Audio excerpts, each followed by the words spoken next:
रेड्डी जी। माननीय श्री राम जी। धन्यवाद मान्यवर कि आपने मुझे इस इम्पोर्टेंट बिल पे बोलने का अवसर प्रदान किया है। और मान्यवर साथ ही मैं आभार व्यक्त करता हूं अपनी पार्टी के मुखिया आदरणीय बहन कुमारी मायावती जी का भी।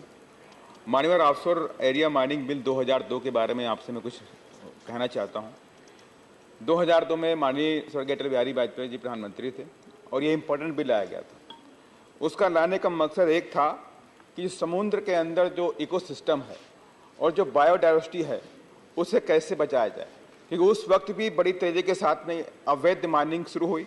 उस अवैध माइनिंग को रोकने के लिए, पूरी तरह से इकोसिस्टम को बचाने के लिए, नेचर को बचाने के लिए उस वक्त 2002 में सरकार ने बिल लेकर के आए।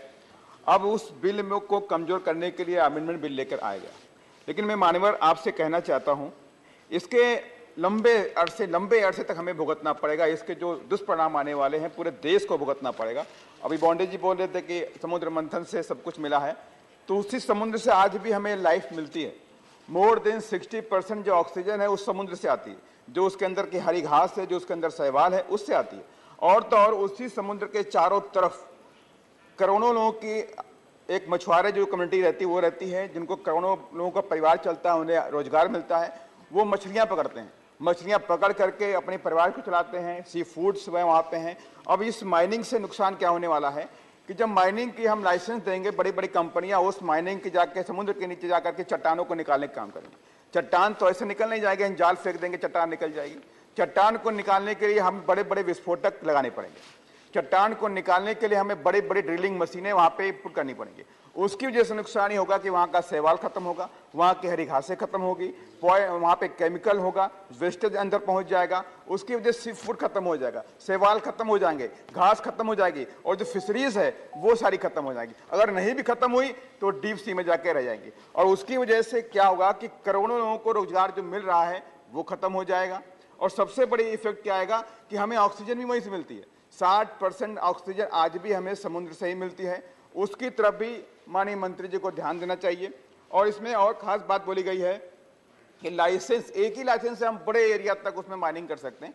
उसमें रेगुलेटिंग बॉडी कौन सी है, कितने एरिया में वहां पे उनको निकालना है, कितने एरिया में उनको परमिशन दिया गया है, कौन चेक करेगा।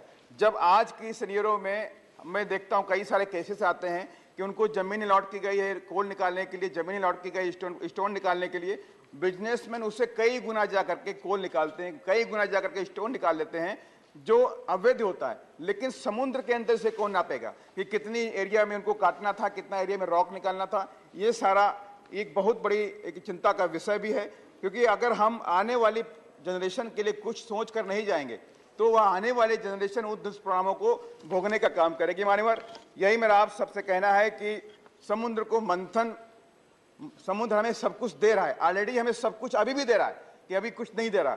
हमें सबसे बड़ी जो चीज मिलनी चाहिए ऑक्सीजन, ऑक्सीजन भी दे रहा है और हमारे तमाम लोगों को रोजगार भी दे रहा है। तो इसलिए मैं माननीय मंत्री जी से कहना चाहता हूं कि उन गरीबों को रोजगार की तरफ भी ध्यान देखें कि जो मछली पकड़ते हैं, मछली पकड़ के अपने परिवार को चलाने का काम करते हैं, उनका रोजगार खत्म हो जाएगा। नो डाउट बड़े बड़े बिजनेसमैन और बड़े बिजनेसमैन हो जाएंगे, लेकिन बहुत बड़े तबके का हम रोजगार भी छीनने की तरफ जा रहे हैं। इसकी तरफ माननीय मंत्री जी ध्यान देंगे। धन्यवाद। धन्यवाद माननीय मंत्री जी। माननीय राम जी, माननीय मंत्री जी का जवाब।